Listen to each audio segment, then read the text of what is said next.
Puede ser que de algunos que hemos estado platicando, puede ser que alguno de ellos venga a su examen, entonces pues pongan atención. Ahorita voy a pedir la participación de, a ver, Aurora, que andas por aquí. Te leo el Sí, caso doctor. clínico y me respondes, ¿va? Es Sí. acerca del tema del día de ayer. Dice, la tomografía es aún una exploración más apropiada que la resonancia magnética para la valoración urgente de las siguientes patologías. 1. Tumores medulares. 2. Tumores del tronco del encéfalo. 3. Siringomelia.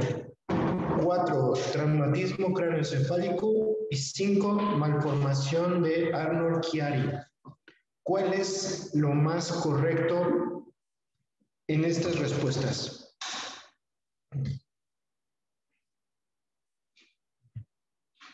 Doctor, ¿me podría repetir la pregunta? O sea, leerme la pregunta. Es que es como que se me cortó un poquito el audio. Las respuestas sí las escuché, pero la pregunta no la entendí bien. La tomografía, ¿en cuál de estas patologías es más apropiada que la resonancia magnética para valorar de forma urgente al paciente? Tumor medular, tumor del tronco, siringomelia, traumatismo craneoencefálico y malformación de Arnold-Chiari. ¿El traumatismo craneoencefálico? Así es, todas las demás patologías, prácticamente todas las patologías neurológicas, casi todas inician con tomografía de forma inicial, pero hablando de tumores a nivel de médula, la resonancia es mejor, tumores de tronco cefálico, la resonancia es mejor, siringomelia, que se acuerdan que es una malformación a nivel del cerebro posterior, también es mejor, y la malformación de Arnold-Chiari, que también acuérdense que también tiene que ver con una malformación a nivel de fosa posterior, en el cual se va a implicar el cerebelo, también la resonancia es lo ideal. Entonces, el estudio de elección para evaluar al paciente con traumatismo craneoencefálico prácticamente es la tomografía de cráneo. ¿Ok?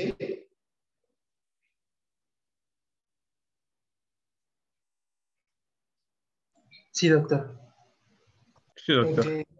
Ya que proyecten la diapositiva, ya continuamos con el tema, mientras les voy a mencionar otra pregunta, ¿ok? Dice, a ver, Mariana Costa, que te vas conectando. Te voy a mencionar un caso clínico y tú me vas a responder tu respuesta correcta, ¿va?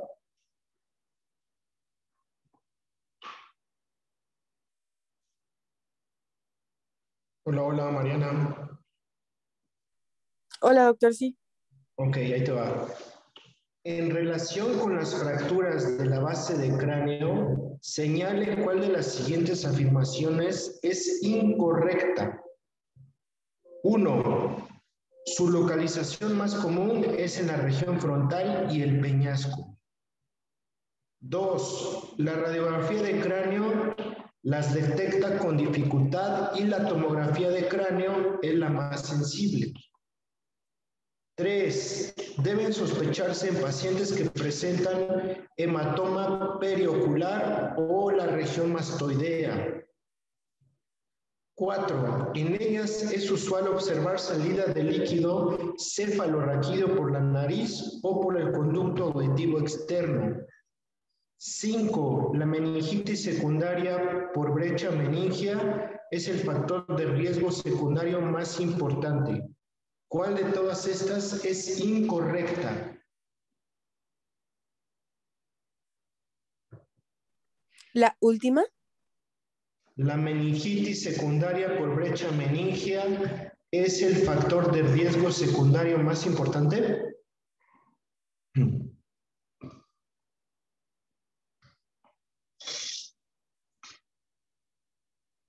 Esa es correcta. Acuérdense que la meningitis puede ser por vía respiratoria, la modo de transmisión, o por vía de pérdida de continuidad mediante traumas abiertos, cirugías con poca asepsia, etcétera. Entonces, por lo tanto, esa es correcta, por así decirlo.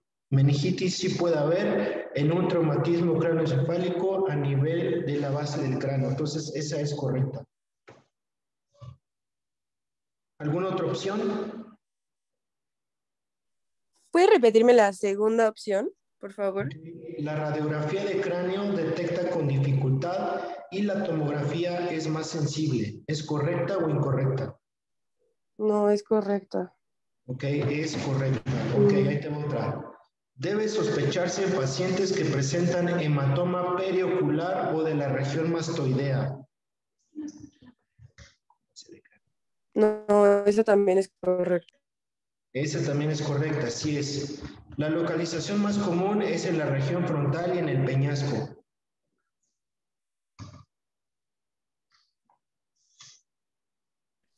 Creo que esa es la incorrecta.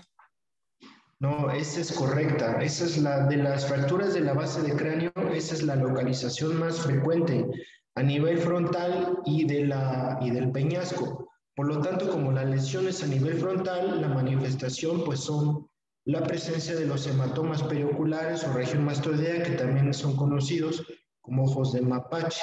Ayer que dieron el traumatismo craneoencefálico, faltó mencionar un poquito de este tema, pero esa también es correcta. Por lo tanto, la incorrecta, pongan atención, y al final del tema del día de hoy me van a decir a qué fractura de base de cráneo corresponde esta manifestación, que es la salida de líquido cefalorraquídeo por la nariz o por el conducto auditivo externo, ¿ok?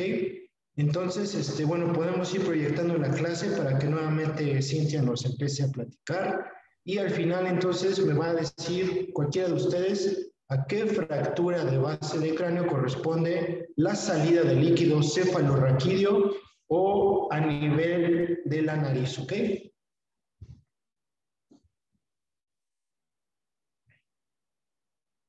Muy bien, pues entonces seguimos con Cintia, que ayer la interrumpimos. Estaba muy inspirada ahí dando su tema.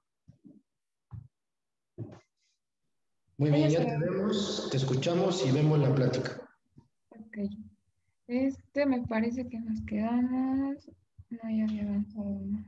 A ver, regrésale una. Esta no. Bueno, no sé si... Ibas a empezar, ajá, termina esta, porque ibas a empezar a dar esta cuando yo te interrumpí. Entonces, termina la anterior, ¿no? Otra. Otra. Esa, termina esa y luego ya te sigues, ¿va? Sí, estoy. Ok. Bueno, continuando con la fisiopatología de la lesión medular, pues es similar al del trauma craneoencefálico. Se dice que hay una lesión secundaria. Este es resultado de una hipoxia y del flujo sanguíneo medular disminuido, lo cual nos va a provocar pues una isquemia. Y bueno, algunas causas de esta disminución del flujo sanguíneo medular, pues puede ser por disminución de la presión de la perfusión medular, puede haber una reacción glial variable, así como una reacción inflamatoria y eventos bioquímicos similares.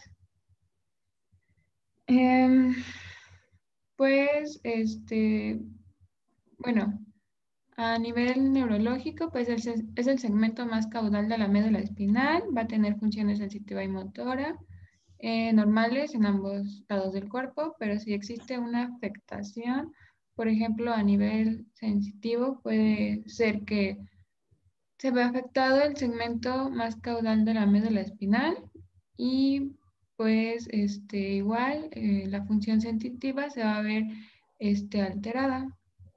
También a nivel motor, tenemos que es el segmento medular más inferior y presenta un grado 3 de fuerza.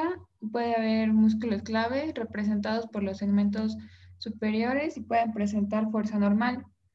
También a nivel esquelético o vertebral puede haber una mayor lesión en el examen radiológico. En cuanto a la zona de preservación parcial, pues se van a evaluar los dermatomas y miotomas caudales y van a permanecer en forma parcial. También pueden presentar alguna preservación de la función sensitiva motora. Vamos a tener mecanismos y efectos. En cuanto a la flexión, puede haber una rotura de ligamentos posteriores con oscilación ósea. Por una compresión, una fractura conminuta del cuerpo, así como una invasión del canal medular. Aquí puede haber una compresión axial y puede ser por una... Ay, disculpen.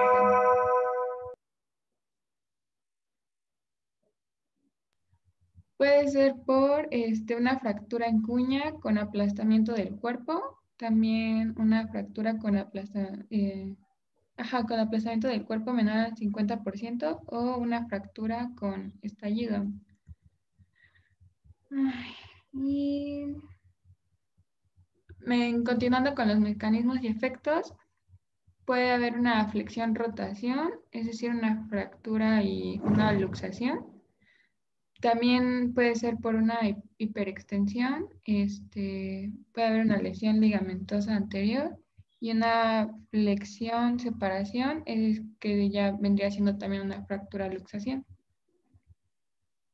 Puede haber una lesión tanto a nivel medular, así como también a nivel vertebral.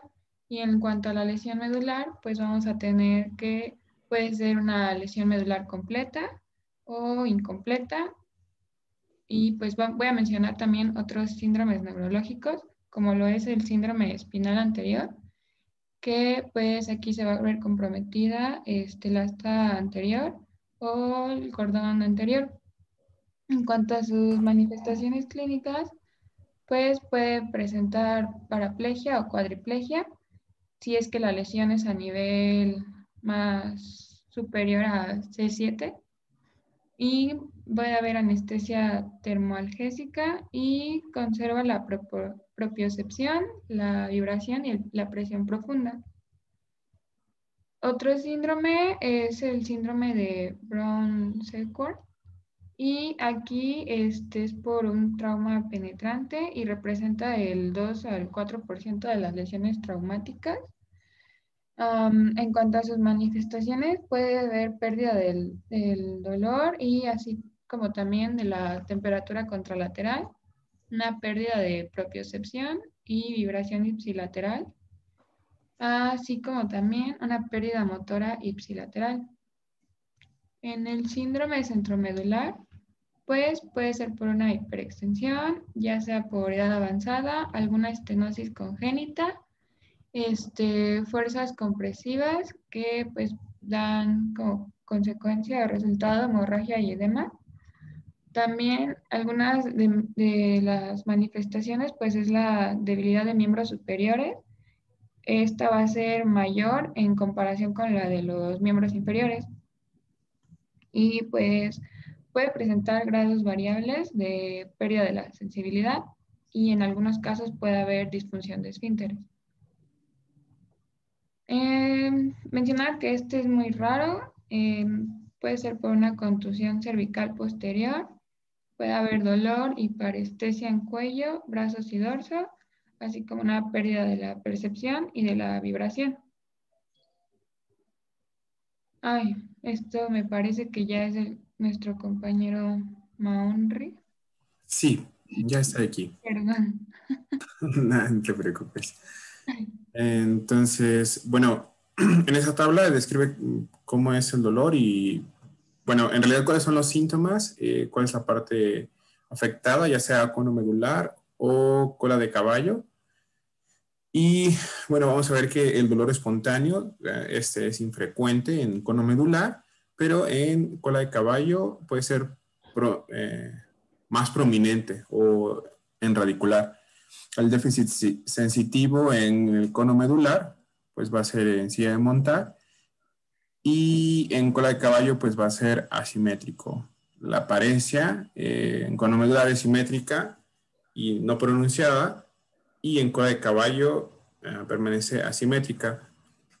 Los signos neurovegetativos en cono medular pueden ser prominentes al inicio y en cola de caballo tienden a ser tardíos. Los reflejos en cono medular, pues vamos a ver el aquíleo afectado, y en cola de caballo es el aquíleo más el rotuliano. Y pues la aparición en cono medular tiende a ser repentina y bilateral, y en cola de caballo es gradual y unilateral. Como pueden darse cuenta, entre cono medular y cola de caballo, pues la simetría en cono medular es la que prevalece, y en cola de caballo pues es asimétrico y unilateral. Siguiente. Ahora, conforme a la morfología de las lesiones, pues existen 3 tipos básicos, según el tipo de fallo en la columna, y pues va aumentando la gravedad de la misma. Pues como pueden ver en la primera imagen, son lesiones de compresión, por compresión más bien, y existe un fallo en la columna anterior. En la clasificación o el tipo B, pues vamos a ver un fallo en la banda posterior o anterior. Como pueden ver, la banda de tensión se ve afectada.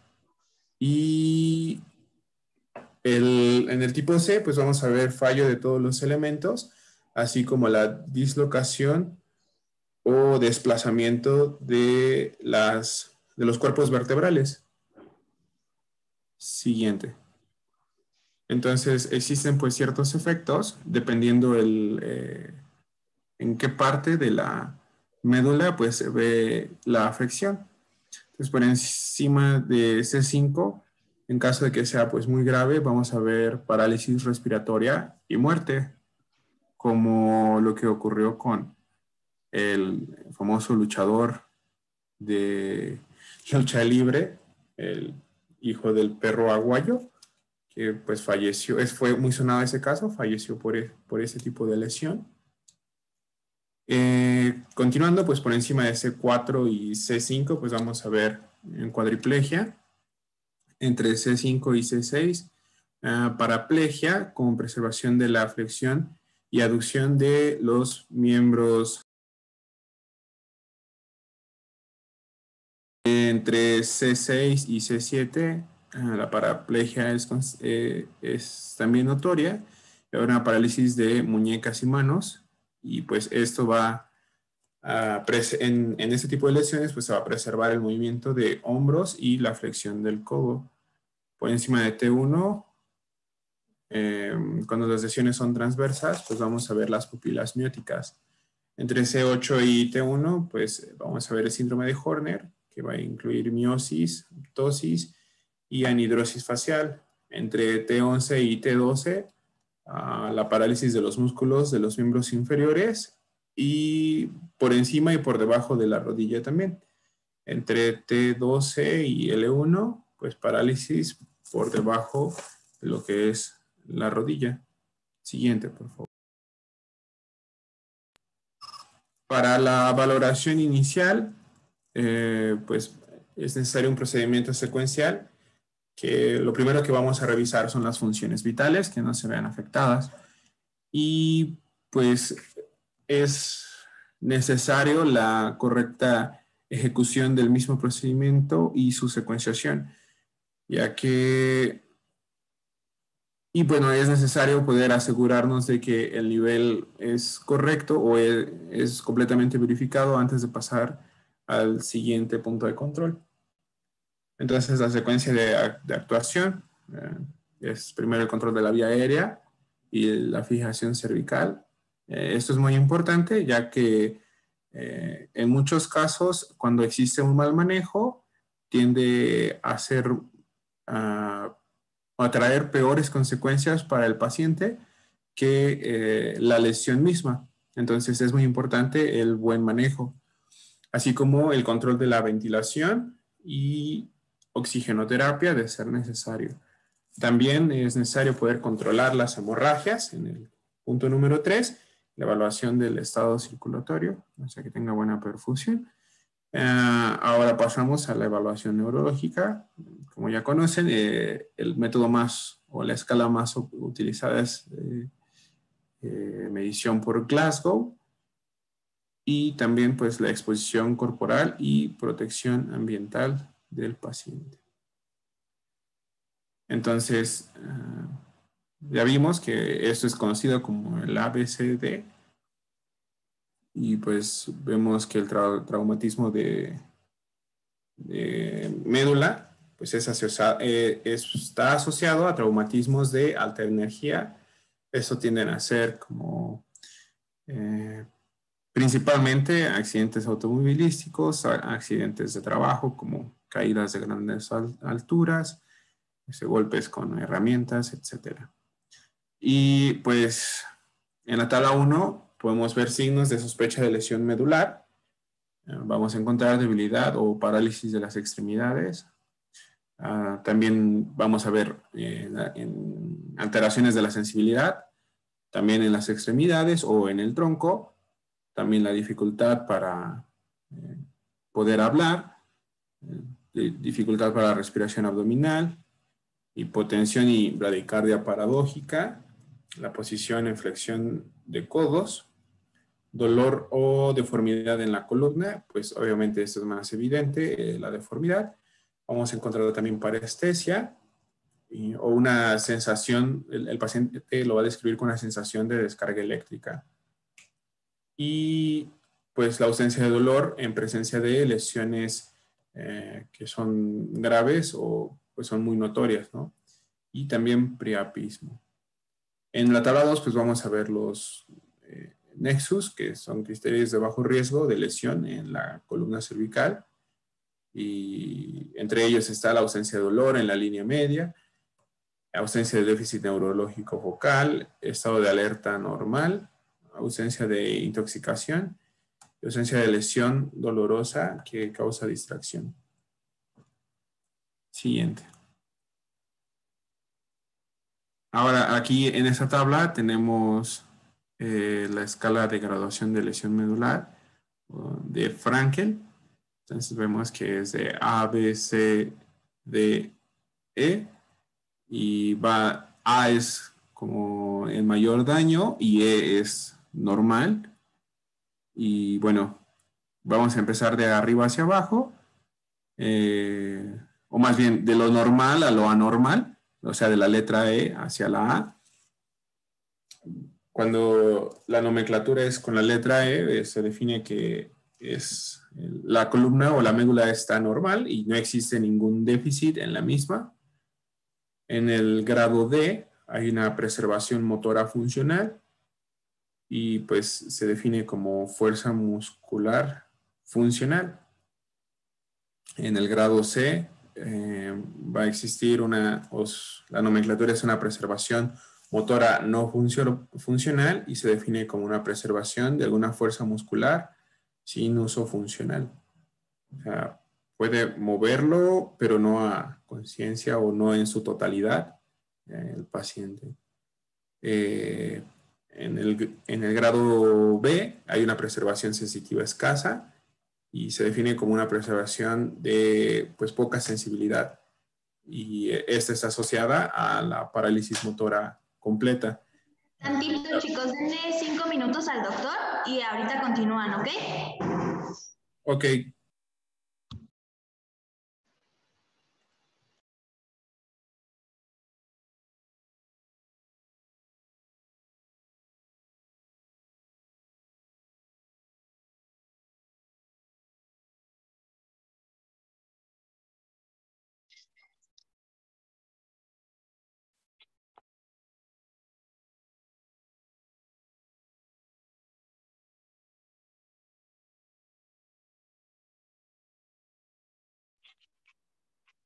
Bueno, ¿se escucha? Sí. Sí, compañerito Cristian, lo que pasa es que el doctor vuelve en 5 minutos. Ah, ok, es que ando con problemas de conexión. Ah, sí, no te preocupes.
Listo, ya regresé, gracias. Continuamos. Ok, entonces ahora vamos con el grado A. Pues esta es considerada una lesión completa y aquí hay una pérdida tanto motora como sensitiva. Siguiente.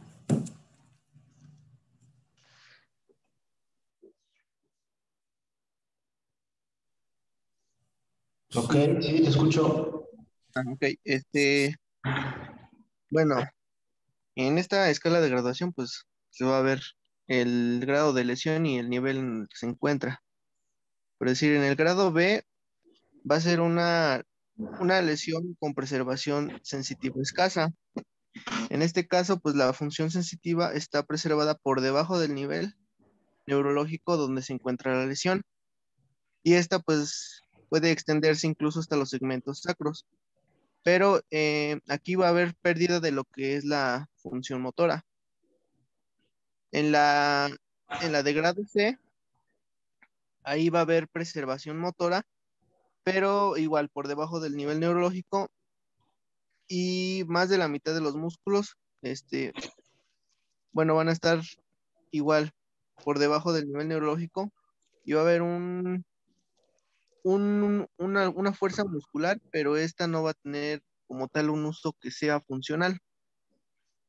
En la lesión de grado D, bueno, ahí va a ser una preservación motora funcional, en donde, igual que las anteriores, pues la preservación se va a dar por debajo del nivel neurológico. Y bueno, en esta pues sí va a haber una función muscular como tal. Y cuando es de grado C, pues es que se clasifica como normal. O sea que no hay déficits y las funciones sensitiva y motora pues son normales. Al igual que en la escala de Frankel, tenemos otra escala que es la escala de Asia. Igual, se va a clasificar en lesión completa e incompleta. ¿Puedes poner tu cámara, Cristian, por favor, al igual que tus compañeros lo hicieron? Sí, ¿sí me veo? A ver, No, estás ya. sí. Bueno, vamos a tener esta escala que es la escala de Asia, donde al igual que en la anterior, pues se parece mucho, porque igual en la lesión de grado A, pues va a haber ausencia de la función motora y sensitiva. De grado B, pues va a ser prácticamente lo mismo, nada más que se clasifica en diferentes rubros. Me parece que la de Frankel se clasifica, pero ya cuando la persona ya está progresando de la lesión y es para detectar exactamente el nivel de lesión en el que estamos.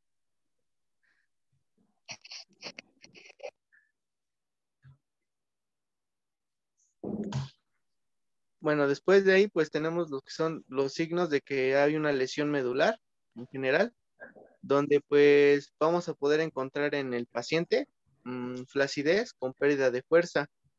Va a haber limitación para mover extremidades. El paciente puede presentar incontinencia, falta de sensibilidad. Se va a mostrar alguna respiración abdominal, o cuando se hace una prueba de reflejo cutáneo abdominal, pues va a ser asimétrico. Eh, También puede haber asimetría en los movimientos y bueno, puede haber ausencia de los reflejos de estiramiento muscular. Esto pues va a ocurrir cuando hay lesiones medulares agudas, pero pues también estos reflejos van a poder estar alterados en el coma y en intoxicaciones pues que se deriven de alguna droga o psicotrópico. Bueno, para hacer el diagnóstico, pues tenemos estos tres estudios de imagen. La radiografía simple, que ya sea craneal, cervical o dorsal, dependiendo de dónde se encuentre el grado de lesión. Bueno, ahí como lo pueden ver en la imagen más grande, pues es una radiografía donde pues claramente se ve una lesión entre C3 y C4. También podemos ver en la otra imagen pues que hay una resonancia magnética y bueno, en la resonancia magnética ya se puede ver con más claridad la lesión y dónde está afectando específicamente a lo que es la médula, ya que pues ahí sí se pueden ver todas las estructuras.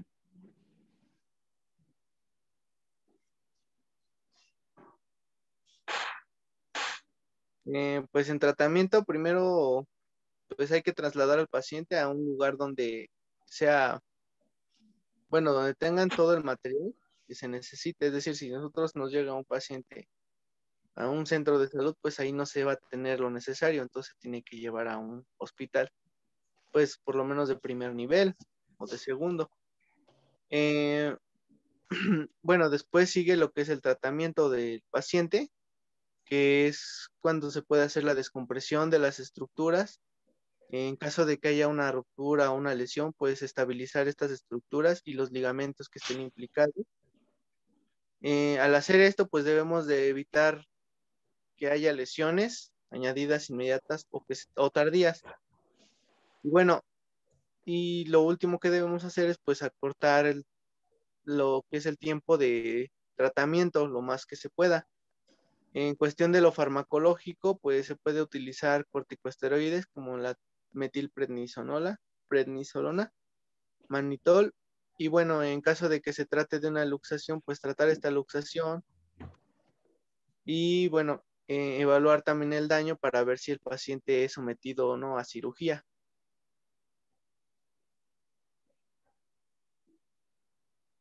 Y bueno, para lo que es el tratamiento del paciente, primero se tiene que hacer una alineación, que es el reposo o la tracción de la zona o el área donde se encuentra lesionado, y pues una alineación definitiva de la columna, pues es la cirugía. En tanto a la estabilidad, pues ya se debe de dar un seguimiento con un tratamiento con un ortopedista, incluso quirúrgico, si se llega a suscitar. En caso de lo que es la vida del paciente, pues se debe de liberar la compresión del neuroeje. Y bueno, los tejidos, bueno, se tienen que recolocar para que la reparación sea definitiva y sea lo más funcional que se pueda. La rehabilitación pueda ser precoz y sin muchas complicaciones. Y ya, sería todo de mi parte. Ok, bueno, hasta aquí, ¿tienen alguna pregunta, alguna duda del tema que acaban de exponer sus compañeros? Y aquí lo importante de todo esto es muy similar al traumatismo craneoencefálico, siempre y cuando, bueno, lo primero que hay que hacer en los pacientes en cuanto al abordaje es preguntar, bueno, si está en estado consciente, pues preguntar cómo fue el mecanismo de la lesión, cuánto tiempo lleva de evolución, y prácticamente aquí identificar cuáles fueron los factores agravantes, ¿no? Que como pueden ver hay muchísimos estados de hiperflexión, flexión, extensión, compresión, estallamiento, etcétera. Entonces hay que preguntar toda esa dinámica. Aquí en el estudio de elección generalmente sí volvemos a lo mismo, la tomografía es el inicial, pero para evaluar de forma mucho más sensible las lesiones es el estudio de resonancia magnética. Todo lo que tenga que ver con columna, la resonancia magnética es el estudio de elección y aquí podemos valorar de forma adecuada esta estructura.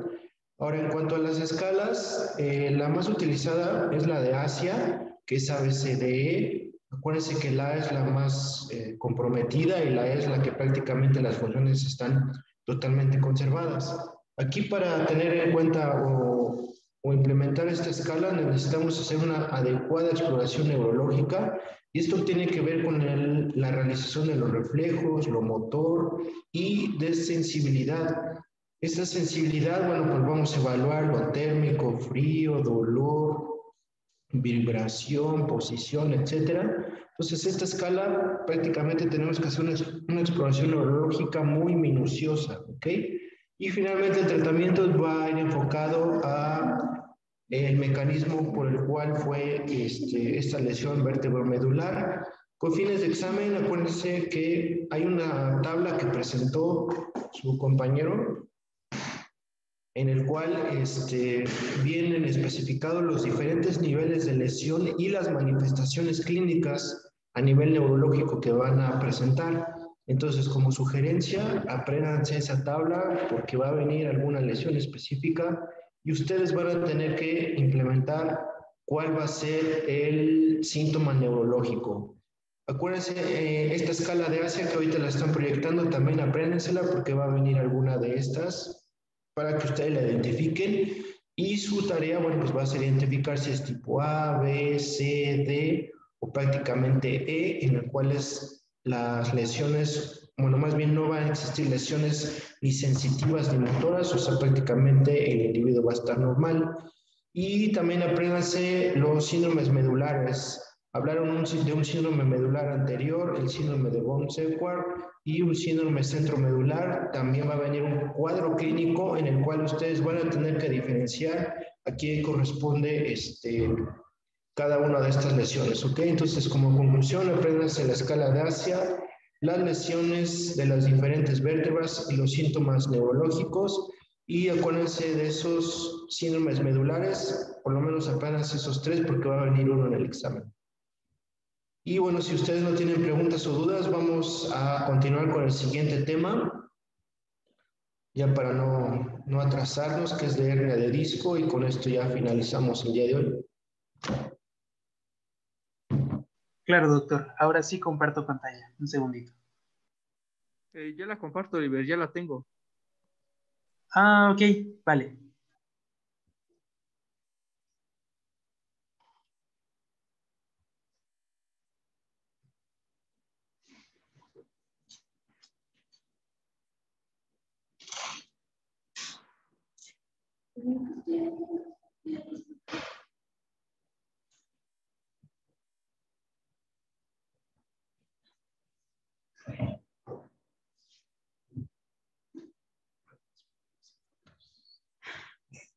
A ver, dígame si ya la pueden ver.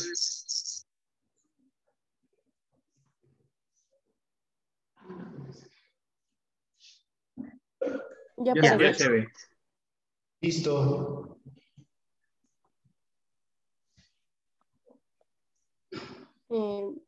Bueno, buenos días, compañeros. Vamos a iniciar vamos a continuar con el tema de hernia de disco.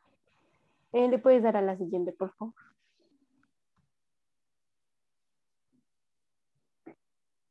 Y bueno, vamos a definir como una protrusión o salida del contenido discal dentro del canal raquídeo o del agujero de conjunción. Y como podemos ver en la imagen tenemos, tenemos dos imágenes comparativas. En este caso, del lado izquierdo tenemos un disco normal, en este no hay salida del anillo fibroso o del mismo núcleo pulposo. Sin en cambio, en la otra imagen, pues sí hay una salida de este núcleo pulposo, por lo cual puede tener como consecuencia una compresión a uno de los nervios raquídeos. Ahorita más adelante vamos a ver lo que es el cuadro clínico dentro de las alteraciones que puede generar dependiendo la raíz nerviosa que va a tener esta compresión. Desde la siguiente, por favor. Y dentro de la epidemiología, bueno, estas hernias de disco lo que van a contribuir va a ser dolores o generar alteraciones en nuestras raíces nerviosas. Por lo tanto, esto genera un dolor persistente, siendo una de las causas principales que genere discapacidad o una disminución de horas laborales y aparte el excesivo costo en cuestión de tratamientos. Entonces es algo muy común que vamos a encontrar en la práctica clínica y ya enfocado dependiendo en la zona que vamos a encontrar estas hernias de disco. En este caso, en las personas adultas, un 66% van a presentar dolor de espalda baja, de lo cual el 85% va a ser un origen radicular secundaria a una hernia de disco. Y estas hernias de disco van a tener como una edad de presentación en la tercera y cuarta década de vida, y dentro de las más frecuentes va a ser entre una conversión de L5 a S1, y tenemos datos que en Estados Unidos se hicieron 170,000 disectomías por año.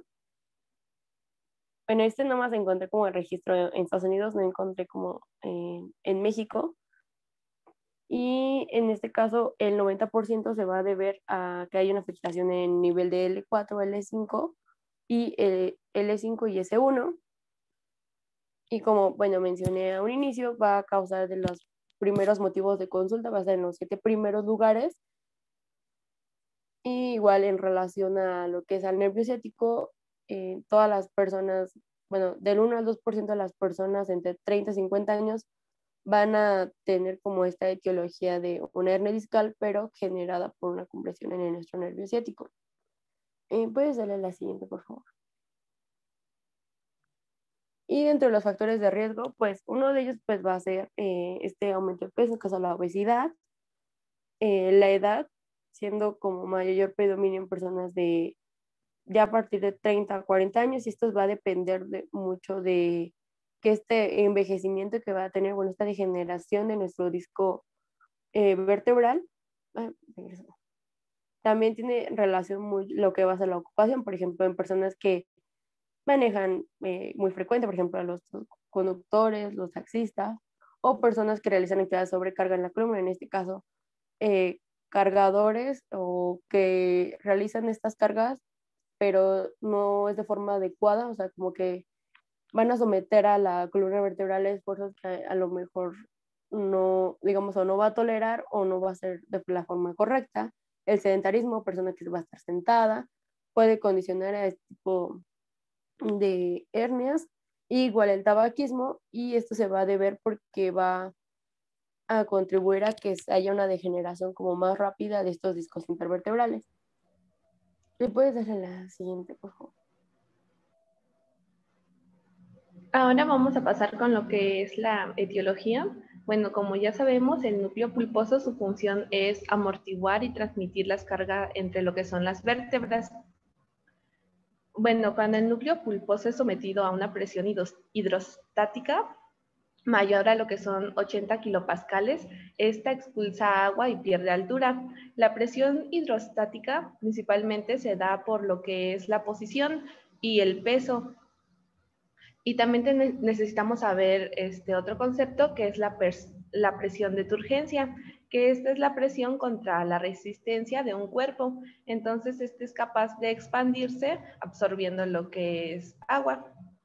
Para la etiología tenemos como 3, en lo que se dice que hay una disminución en lo que es la actividad metabólica de las células discales, una disminución en lo que es la síntesis de macromoléculas del núcleo y una alteración en lo que son las fibras. Esto se debe a lo que ya sea en manejo de cargas, a lo de, bueno, la flexión o extensión de la columna y a una torsión. Siguiente, por favor.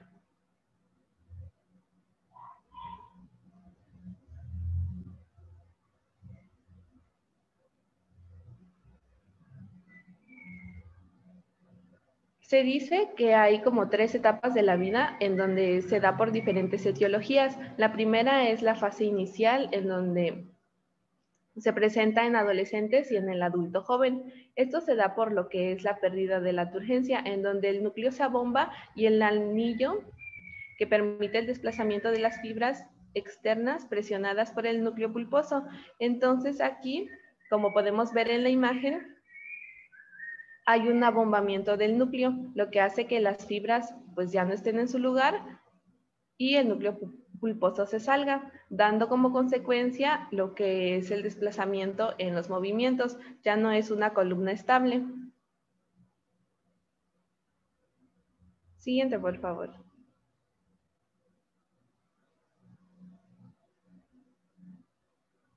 Después tenemos el estado en el adulto, en donde va de los 20 a los 60 años.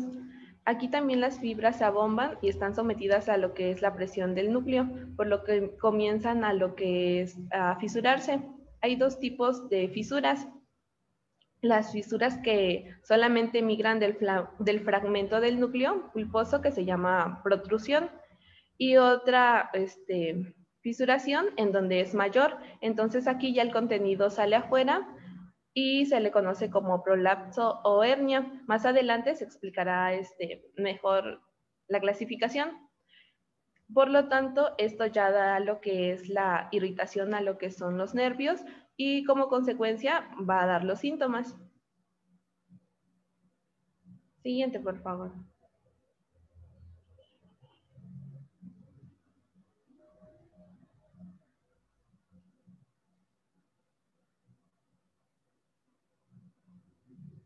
Y como última fase tenemos la fase tardía en el anciano, que ya va por encima de los 60 años, en donde aquí pues ya los discos se fibrosan, los osteocitos pueden llegar a fusionarse y los segmentos vertebrales pierden la movilidad.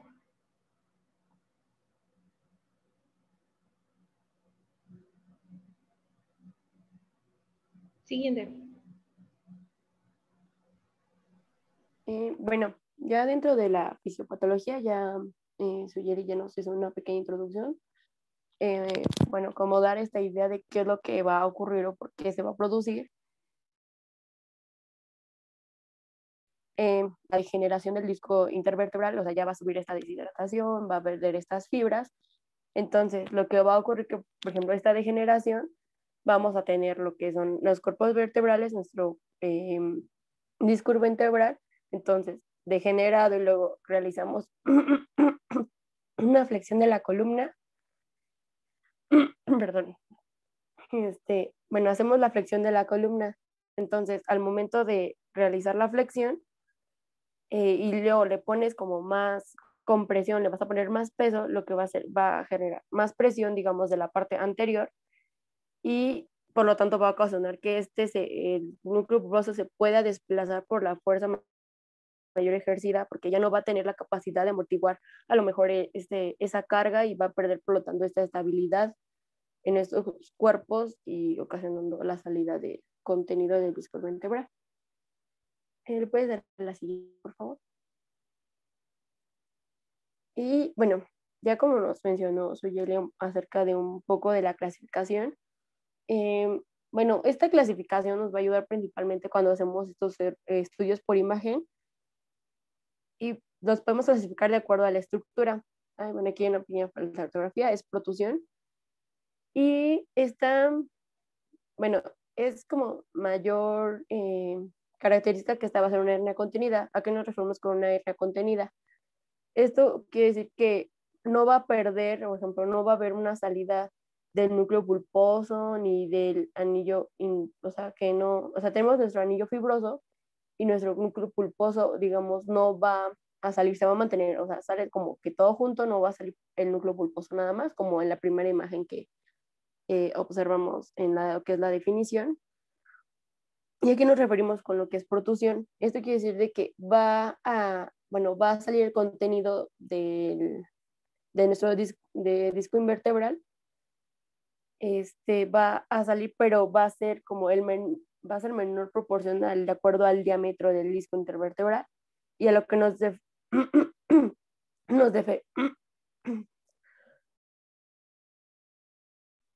a lo que nos referimos con esta instrucción es cuando va a salir, pero va a salir mayor contenido de lo que es de lo del diámetro de nuestro disco intervertebral. Y en esto vamos a encontrar dos, en el caso de la migración y de secuestro. En el caso de migración, solamente digamos, va a salir como todo, digamos, o sea, una parte del disco intervertebral va a salir como todo junto, se va a desplazar como de forma conjunta. Y en caso de que hablamos de un secuestro, va a salir, pero digamos una parte del disco se va a desplazar. Entonces va a quedar una parte libre de ese disco intervertebral. ¿Le puedes dar a la siguiente, por favor? Y bueno, aquí tenemos la imagen a lo que lo que me refiero. Por ejemplo, en la parte de migración, vamos a dejar si... en lo que es en la parte de migración, va a salir como de toda forma conjunta, o sea, no se va a tener ningún borde libre. En cambio, en la parte de secuestro digamos, como que se va a desplazar una parte, pero ya no va a formar parte de este disco vertebral. En este caso sería esta. Entonces, esta parte nos ayudaría a lo que es a clasificar.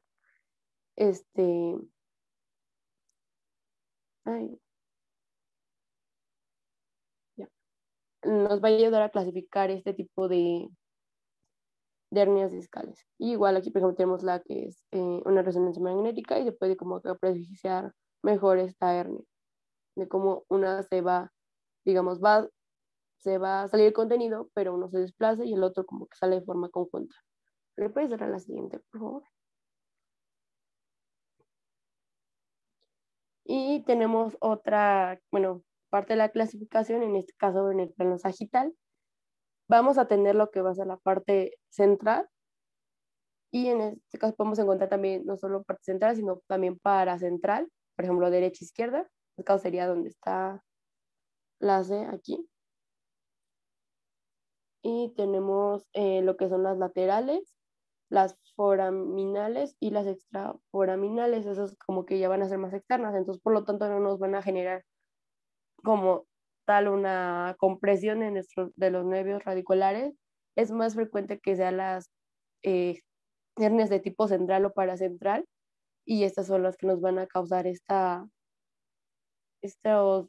cuadro clínico, esas alteraciones de las raíces nerviosas. ¿Le puedes dar a la siguiente, por favor?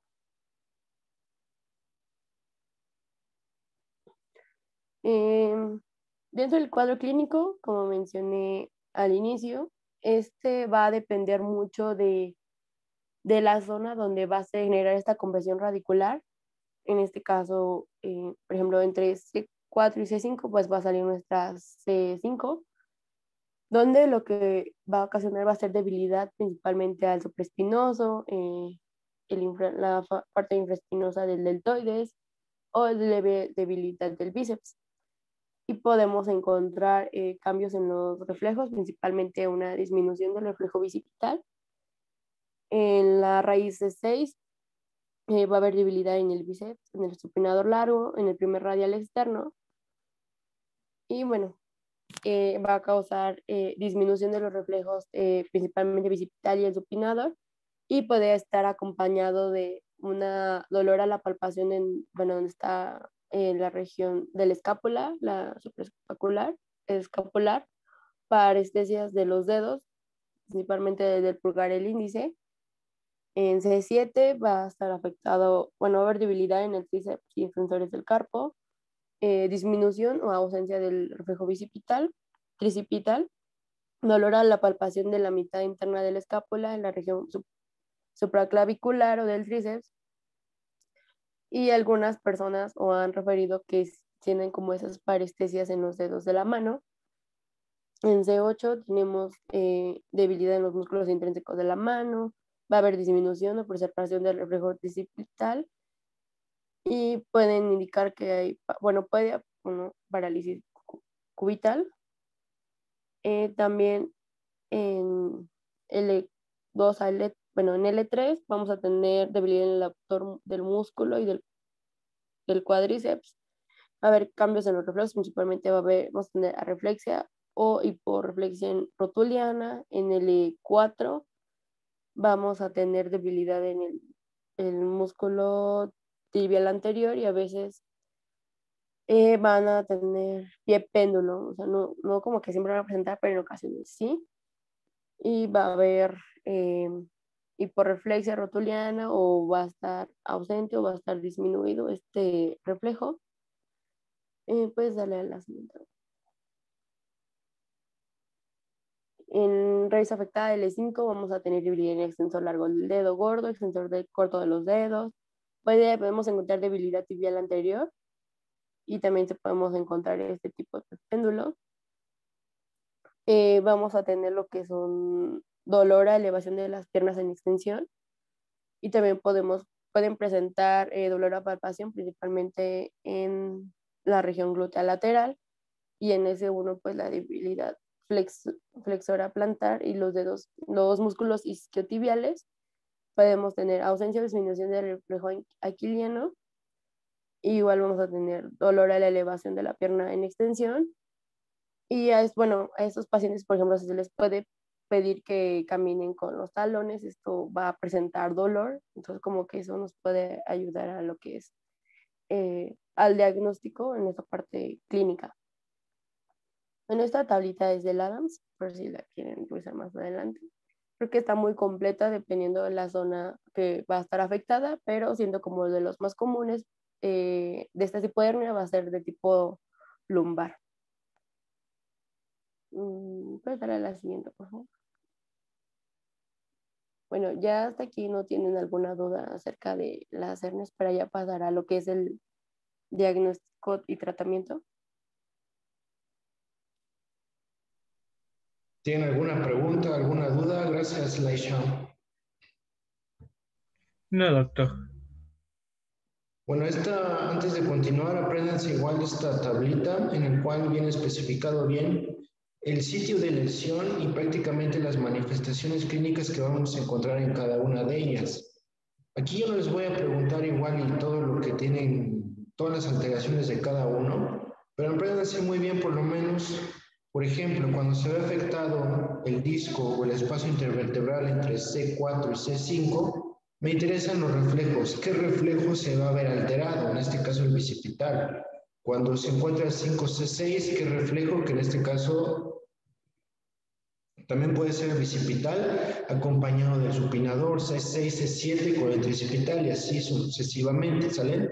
Porque como pueden ver, hay muchas manifestaciones, que si cara interna, externa, flexores, extensores. Eso con fines para ustedes prácticos, pues la verdad no lo veo tan necesario, por así decirlo, pero por lo menos que se orienten en los reflejos, ¿saben? Por lo menos que tengan una idea de más o menos por dónde está la lesión y se acuerden, bueno, yo vi en mi clase de que C5, C6 o que C4, C5 se va a ver afectado el bicipital, entonces por lo menos, bueno, pues ya se ponen a leer un poquito más y van a observar que va a haber dolor a nivel del hombro, del trapecio, va a haber debilidad del bíceps, etcétera. O sea, ellos lo van profundizando, pero con que tengan una idea de los reflejos que van a ser afectados, con eso me doy por bien servido.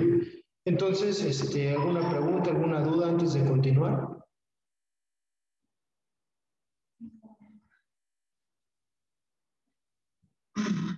Bueno, si no hay preguntas o dudas, continuamos con la clase.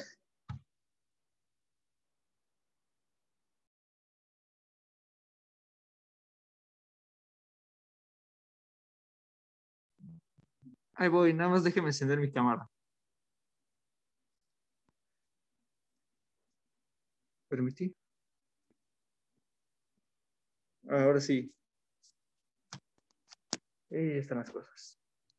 Bueno, compañeros, ahí me va a tocar presentarles lo que es como tal el diagnóstico y el tratamiento de este padecimiento.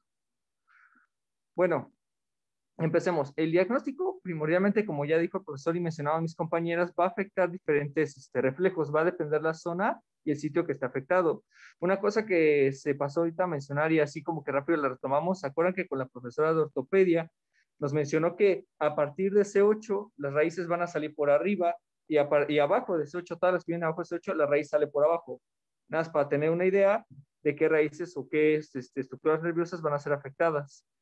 Vamos a evaluar lo que es la fuerza muscular, ya para eso vimos la escala de Daniels, para poder evaluar qué tanta tonalidad o fuerza muscular tiene este paciente. Vamos a evaluar su capacidad para caminar, si no tiene alguna claudicación, alguna marcha de Steve Page, etc. Obviamente, pues también tenemos que ver si ese paciente refiere las parestesias, el hormigueo, el dolor, como nuestras compañeras acabaron de mencionar, además de que hay que hacer un interrogatorio, una historia clínica y estas manifestaciones, como ya mencionó mis compañeras, ya que a veces, como dijo, ciertas actividades te predisponen a tener una hernia, primordialmente o principalmente cuando yo estuve en campos clínicos. Recuerdo que la gente que padecía mucho este tipo de hernias era gente que cargaba los garrafones, que cargaba tanques de gas, que tenía todo ese tipo de actividades desgastantes, ¿no? Bueno, también rápidamente les voy a mencionar lo que son 4 maniobras o 4 test que se hacen rápido para más el diagnóstico diferencial frente a otras patologías. Empezaremos con lo que es la maniobra de Stirling, a lo que es nivel cervical. Y en esta parte lo que vamos a hacer con el paciente, se le pide que al tener su cabeza recta la tenga un poquito inclinada y se le ejerce una presión a nivel de la columna cervical. Si el paciente presenta dolor o parestesias, pues entonces esta maniobra o signo de Stirling pues va a ser positivo. Otra maniobra o test que se llega a realizar sobre todo en exploración de lo que ya es la columna lumbar, ustedes lo han de recordar porque lo vimos con la profesora de ortopedia, lo que es la maniobra, o bueno, lo que buscamos es el signo de la Segue, donde a tu paciente lo tienes en una cama acostado, le vas a pedir, obviamente solamente le vas a hacer de cúbito prono, y obviamente lo que vas a hacer es levantarle la rodilla, o bueno, la pierna más bien, la pierna, y vamos a valorar si existe un dolor. Si el paciente presenta un dolor y se irradia la zona costal de lo que, bueno, o la parte dorsal de lo que es la pierna y los glúteos, se considerará positivo. La otra maniobra o el otro signo que se busca es el de Bragar. Acuérdense que la diferencia con Bragar es que hace lo mismo que en la Segue, pero la diferencia es de que le va a hacer una dorsiflexión en el pie. Igualmente se va a presentar dolor en las zonas ya mencionadas. Y la última test o la última prueba que quise mencionar es el test o prueba de Schober. Acuérdense que en esa prueba ya vimos con la profesora de ortopedia, donde a tu paciente lo que le vas a pedir es que haga una flexión hacia adelante. Bueno, antes de eso vas a ubicar L5, vas a contar 10 centímetros hacia arriba y vas a marcar pues sí, no, esa es la diferencia de estos dos puntos, ¿no? Lo que es L5 y 10 centímetros arriba, que representa la columna lumbar. Le vas a pedir que haga una flexión hacia adelante. Vamos a medir esta distancia, debe estar entre los 10 y 20 centímetros, luego regresa y se le pide que haga una extensión hacia atrás. Y de ahí no debe pasar de 5 centímetros. Nada más estas pruebas para el diagnóstico diferencial, un poco de apoyo a lo que es la hernia de disco. Entonces, podría ser positivo o negativo dependiendo de la zona. Bueno, ahora vamos a lo que es el diagnóstico. En el diagnóstico se puede realizar a base de diferentes estudios de imagen. Pero aquí el estudio que va a ser el que va a determinar que hay hernia de disco y le va a dar lo que es pues sí, como tal el diagnóstico y la ubicación a esta hernia, con apellido y nombre, va a ser la resonancia magnética. Ese sería el estudio de elección para confirmar el diagnóstico de esta hernia de disco y ver qué nervios se encuentran afectados, ya que como hemos visto, las resonancias magnéticas se encargan de estudiar lo que son los tejidos blandos y en ello engloba estructuras como son los nervios, igualmente el disco intervertebral, ¿no? Y como se puede ver en la imagen, ahí se puede ver esa hernia que está señalada con una flecha, que obviamente pues ya salió de sus límites, ¿no? A lo mejor pudiese ser una hernia central, ¿no?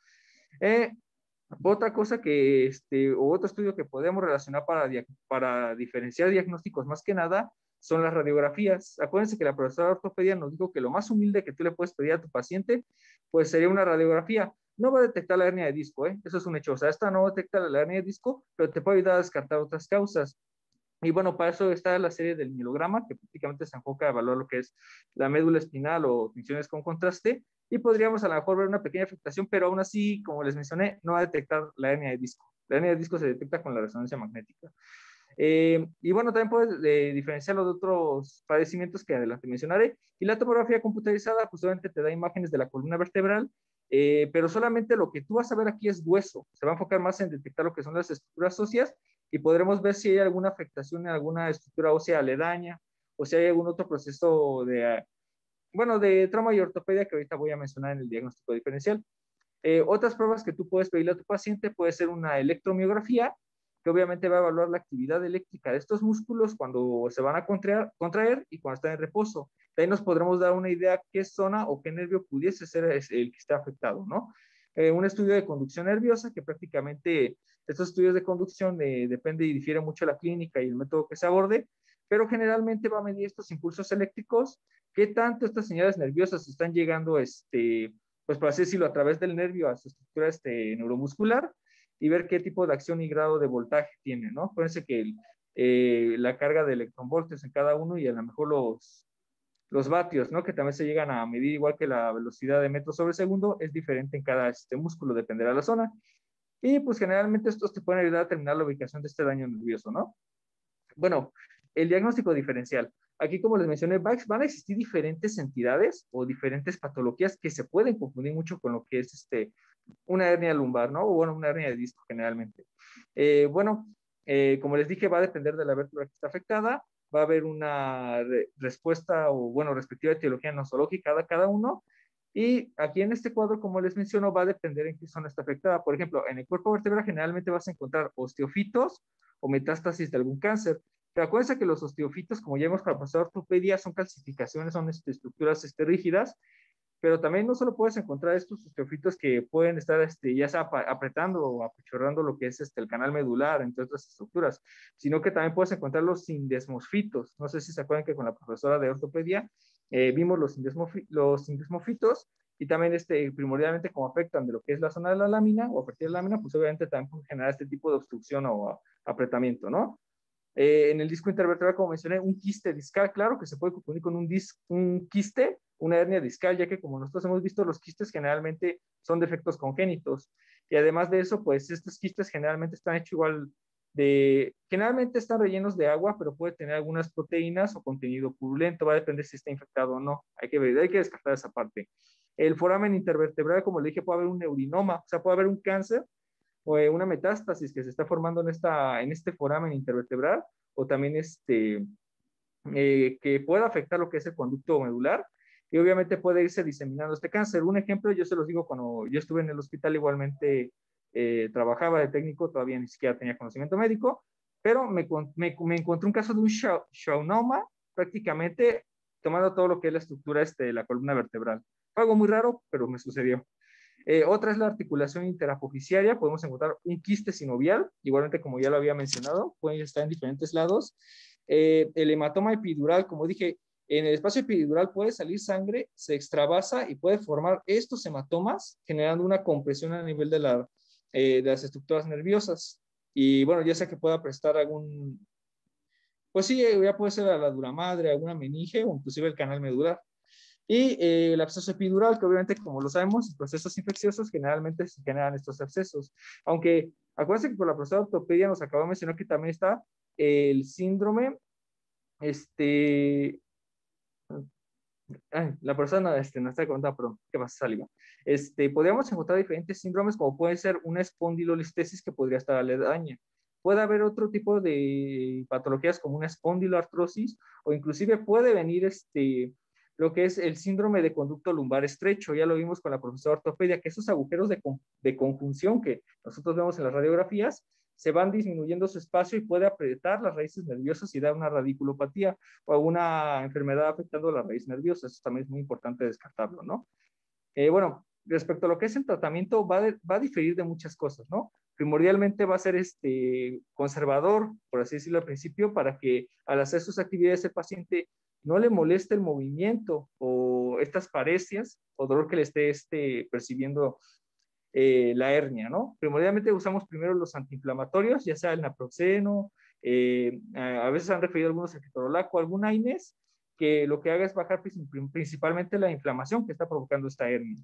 La fisioterapia, claro que también ayuda a reducir los síntomas, eso he estudiado. De hecho, le dejé una imagen donde pueden ver qué ejercicios se hacen para tratar lo que es la hernia discal. Aquí primordialmente es de columna vertebral, y bueno, ese puede ver qué ejercicio les mandan, ¿no? O sea, estar sentados en posición de gato, en posición de bandera, le decimos nosotros, bueno, etcétera, todo ese tipo de ejercicios, que solamente pues van a reducir la sintomatología, ¿no? En casos ya más graves, pues vamos a requerir lo que es la cirugía, una disectomía prácticamente de esta hernia lumbar, y obviamente operamos al nivel de la hernia que nosotros queremos hacer, y vamos a evitar que esa compresión siga, porque acuérdense que la profesora de ortopedia nos dijo que la hernia discal no solamente comprime lo que es las raíces nerviosas y el canal medular, bueno, todo lo que ustedes vemos ahí en la imagen, sino que aparte de una irritación mecánica por esa presión, hay una irritación química si ese líquido llega a salir, porque acuérdense que este químico puede ser irritante para diferentes meninges o inclusive para estas raíces, ¿no? Puede ser muy peligroso también. Y bueno, ya sea que le podemos pedir que fusionemos estas vértebras con un injerto óseo para que se haga, por así decirlo, reducir esa compresión, amortiguar esa hernia y que no se haga tan grande. Así como podemos implantarle un disco artificial en caso de que se requiera extraer todo el disco intervertebral entero, ¿no? Pero eso es muy raro. Menos del 5% de los casos requieren que se les extraiga completamente el disco intervertebral.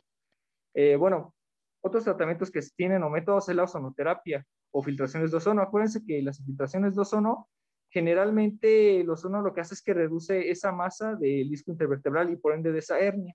Así que lo que hace es como hacerlo más chiquito para en base a infiltraciones de oxígeno, porque el ozono su fórmula química es O3. La descompresión axial vertebral, ya también como mencioné, vamos a tratar de buscar que esa vértebra, en caso de que sea central, lateral, no vaya a moverse a otro lado, ¿no? A causar más afectaciones. La retirada de la hernia percutánea sin el ingreso a una nucleotomía, como pueden ver en la imagen, se pone una aguja, se coloca ahí a nivel de lo que es el núcleo y prácticamente se extrae lo que es ese líquido, ¿no? Generalmente es agua, prácticamente con algunas glucoproteínas. Y pues ya nada más solamente se reduce hasta tener el tamaño pues que debería de tener, ¿no? O un tamaño adecuado para que no provoque este tipo de alteraciones y comprima las raíces nerviosas.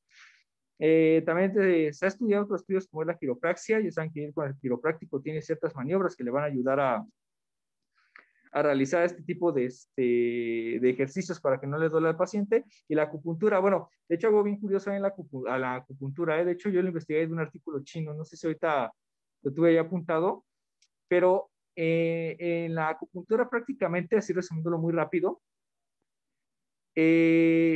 podemos decir o podemos relacionar que la acupuntura va a tener una cosa llamada puntos Ashi, que son unos puntos que podrían estar relacionados con la localización de esta raíz y bajar el dolor. De hecho, aquí se los dejo escrito ahí, no sé si se ve ahí en mi pantalla de color. Le voy a cambiar el color porque no se ve bien. Aquí está. Sí, para dibujar. Y voy a coger un color de color rojo. En la acupuntura lo conocemos nosotros como una mixobustión, se le llama así este procedimiento, donde nosotros vamos a pedirle a nuestro paciente, vamos a pedirle a la persona que se siente, de hecho aquí se los dejo escrito, a ver, déjenme ver si se ve, no sé si todos lo puedan ver. Está así, está así,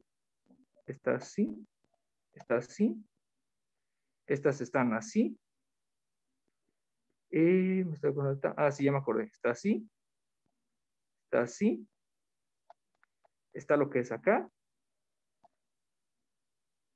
para acá, y solamente se le pide una versión así.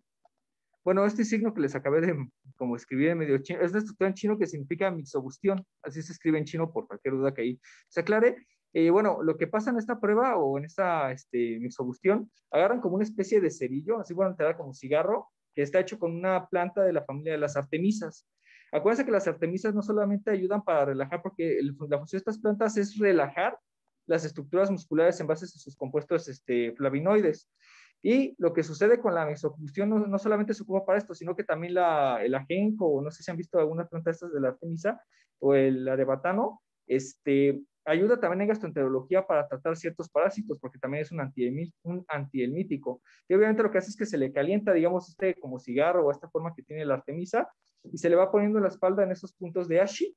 Así es como se maneja en la medicina tradicional china. Aunque obviamente esta mixobustión se le conoce en chino con el nombre de Aipiu. De hecho, así se pronuncia como tal el signo que les mencioné. Bueno, ahora sí pasemos rápido al siguiente, que son los masajes.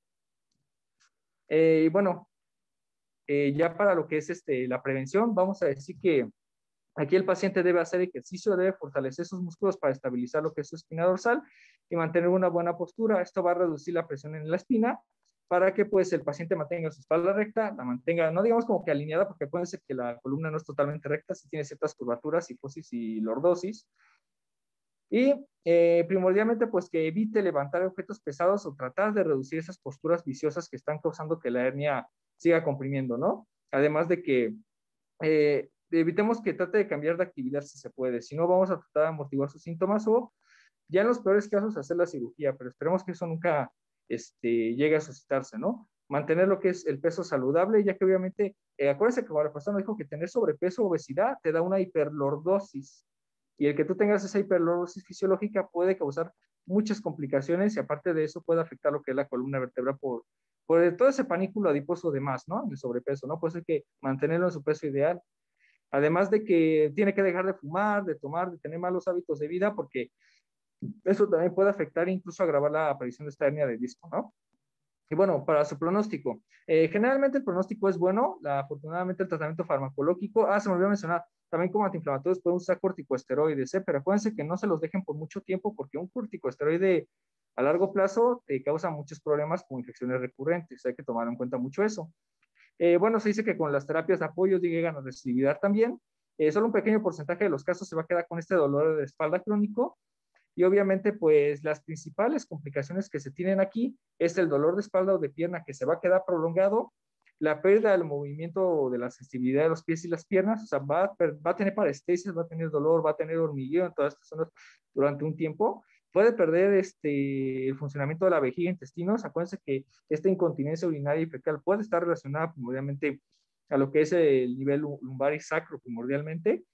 Y esta lesión de la médula espinal pues puede quedar permanente, pero es muy poco común, ya que el rasgo de que estos padecimientos o complicaciones se queden para siempre ha sido solamente reportado en el 2% de los casos. Bueno, siguen siendo muy raros. Bueno, Ya para despedirme con ustedes, compañeros, ya que la última exposición, una persona, o alguna vez cuando yo estuve estudiando con algunos compañeros en física, me enseñaron que prácticamente a veces la vida te pone muchas pruebas, ¿no? Muchos misterios y ya lo estamos viendo ahorita con la pandemia, ¿no? Pero una frase que me dejó el maestro Richard Feynman cuando yo estuve ahí con mis compañeros, este físico que se dedicaba un poco a estudios cuánticos y lo que es el padre a lo mejor de la nanotecnología, lo consideraría yo, dice, necesitamos enseñar que la duda no sea temida, sino que sea bienvenida y debatida. No hay problema en el decir, no lo sé.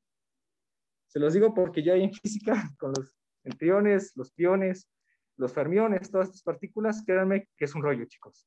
Es un rollo. Bueno, eso sería todo, compañeros. No sé si tengan alguna duda.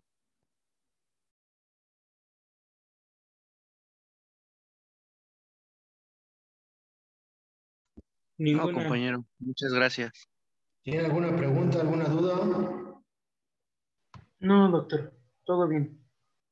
Ok, bueno, pues creo que estuvo bastante claro. Sus compañeros pusieron ahí varios diagramas muy específicos de los diferentes tipos de hernias, agregaron imágenes de resonancia magnética que también estaban muy didácticas y que finalmente, pues, el estudio ideal para valorar esta patología nuevamente es la resonancia magnética.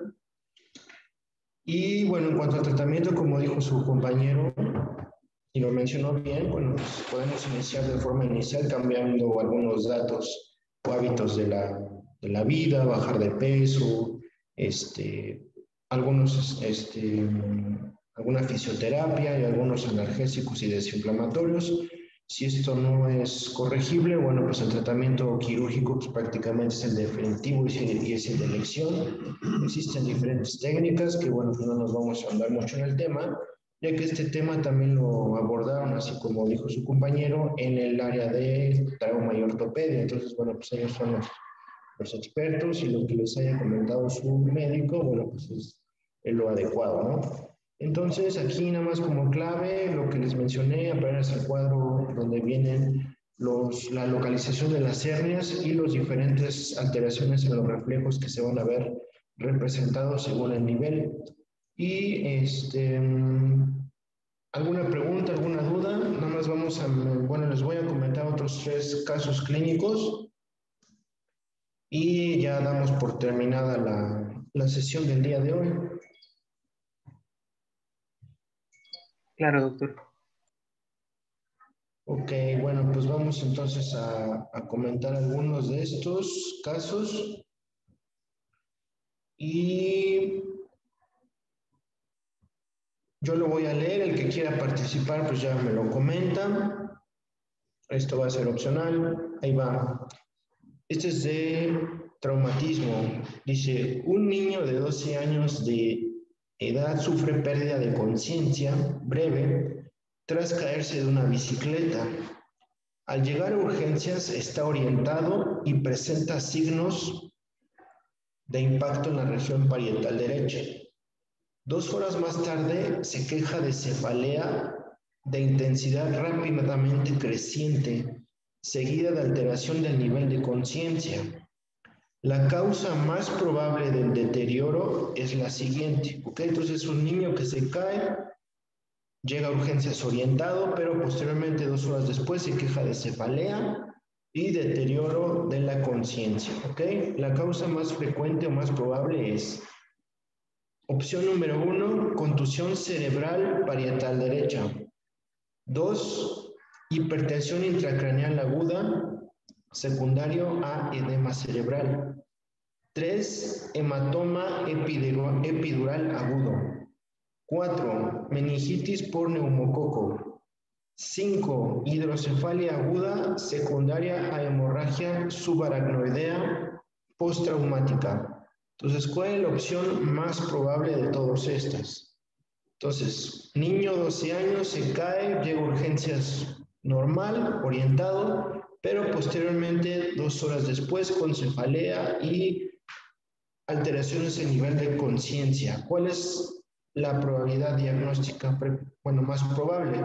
Contusión parietal derecha. 2, hipertensión intracraneal aguda. 3, hematoma epidural agudo. 4, meningitis por neumococo y 5, hidrocefalia secundaria a hemorragia subaracnoidea.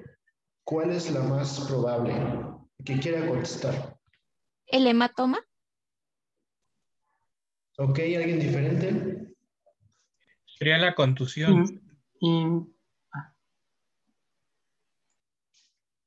Ok, uno dice que hematoma, otro contusión. A ver, una respuesta más. Yo creo que es hipertensión intracraneal. Bueno, ya son 3 diferentes. A ver, uno más. ¿O será hidrocefalia? Hidrocefalia, ¿no? No, la respuesta correcta, bueno, primero que nada, ahí les va. Niño 12 años, se cae, llega normal a urgencias. Posteriormente, 2 horas después, con cefalea y alteraciones en la conciencia. Contusión no, o sea, sí está mencionando el cuadro clínico o el caso que se pega del lado derecho, pero contusión no, porque eso como tal, pues no te va a alterar la conciencia. O sea, sí puede haber dolor de cabeza, a lo mejor algún raspón, pero nunca va a haber alteraciones en el nivel de conciencia. Por así decirlo, es un traumatismo leve, por así decirlo. Entonces, contusión no. Hipertensión intracraneal aguda, secundaria edema cerebral, definitivamente no. Meningitis por meningococo, pues tampoco. Hidrocefalia aguda, pues no, tampoco, eso es totalmente incorrecto. Entonces, la respuesta correcta es el hematoma epidural agudo, que acuérdense que también es de los hematomas del subdural y el epidural. El epidural es el más frecuente, ¿ok?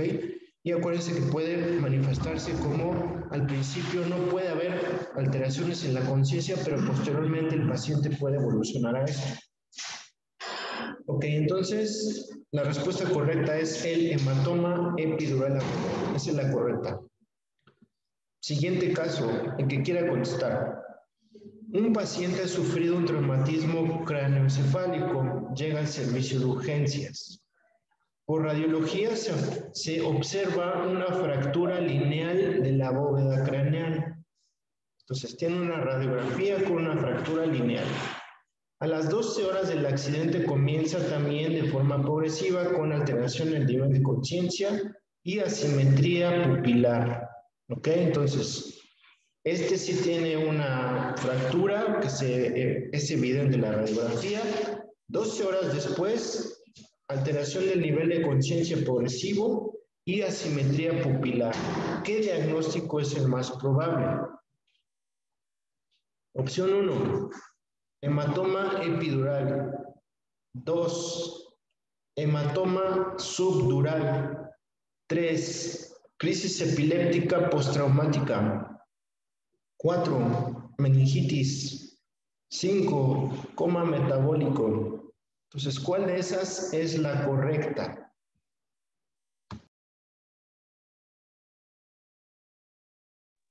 Pienso yo que es un hematoma subdural.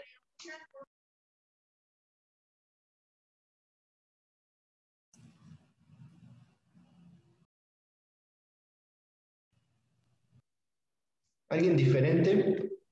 Yo pienso que es un hematoma epidural. Ok, pues muy bien, pues efectivamente otra vez es un caso clínico que ejemplifica un hematoma epidural. Los otros definitivamente no, crisis epiléptica ni al caso, meningitis tampoco, coma metabólico pues menos. Entonces ahí había la duda en cuanto al hematoma subdural y epidural, y vuelvo a lo mismo, aquí es el cuadro clínico, el deterioro. Hay veces que los subdurales tardan más en el tiempo de evolución y por lo tanto, aunque sí puede haber agudos, pero luego, como mencioné el día de ayer, como la alteración es prácticamente venosa, la evolución es más lenta, más insidiosa, y por eso también luego se diagnostican ya en etapas tardías. ¿Okay? Y bueno, pues vamos a mencionar uno de traumatismo medular.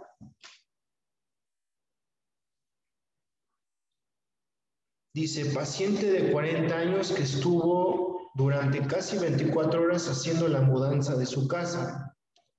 Comenzó a notar adormecimiento en la cara anterior del muslo izquierdo, junto con cansancio y dolor en la región lumbar. Entonces, empezó con adormecimiento en la cara anterior del muslo izquierdo y dolor en la región lumbar. Acude a consulta porque persiste con los síntomas sensitivos al cabo de unos días. Y el cansancio y la lumbalgia ha desaparecido, ¿ok? Entonces tienen manifestaciones sensitivas. La lumbalgia aparentemente desaparece. La exploración neurológica es normal, salvo en un área extensa de hipoestesia sobre la cara anterolateral del muslo. Este cuadro clínico corresponde a o es consecuencia a opciones. Doctor, lo último no lo escuché. Solo escuché Bueno. que dijo muslo. Exploración neurológica dice, es normal salvo en un área extensa de hipoestesia sobre la cara anterolateral del muslo, ¿ok? Entonces, zona hipoestesia anterolateral del muslo es lo único que se va a presentar en la exploración neurológica. La pregunta es, ¿este cuadro clínico corresponde o es consecuencia a? Opción 1, radiculopatía sensorial L4. Opción 2, radiculopatía sensorial L5. Opción 3, mononeuritis crural. Opción 4, afectación del nervio sural. Opción 5, afectación del nervio femorocutáneo. ¿Cuál es la respuesta correcta?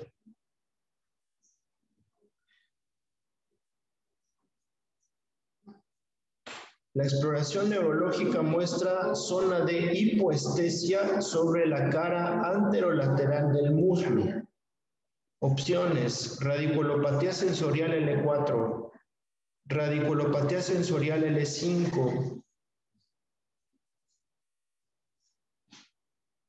mononeuritis crural, afectación del nervio sural o afectación del nervio femorocutáneo. ¿Cuál es la correcta?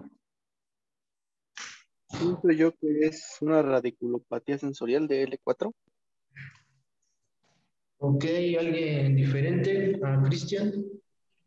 Por la posición más bien sería para L5, que sería el área que le correspondería de la zona anterolateral del muslo. Ok, ahí creo que en su cuadrito venía, a ver, échenle una leída. Zona alterada es parte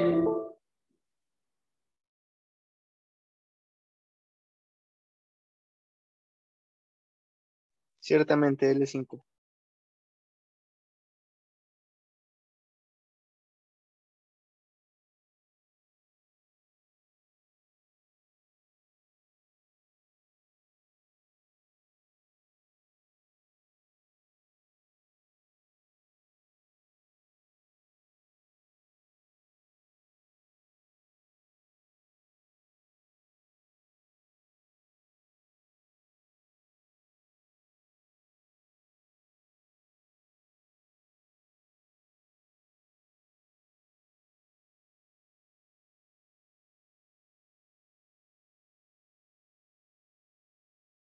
Compañeros, ¿seguimos ahí? ¿O es mi internet? No, Sí, sí, pero sí, creo que se salió el doctor.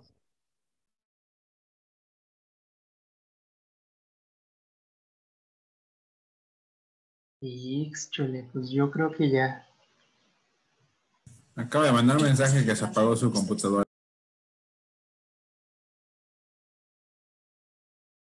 Que la respuesta es la siguiente.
¿Ya nos desconectamos? Sí, ¿no? No sé. Ya deberíamos. Pues es que no sé, chicos. Yo quisiera que sí, pero a lo mejor está prendiendo su compu. O alguien le puede preguntar. Wow.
Sale, chavos, se cuidan. Le dijo el doc que nos desconectemos. Bye. Creo que estabas viendo TikToks, Maurice. No, estoy viendo el Ah, bueno, provechito. Bye. Bye.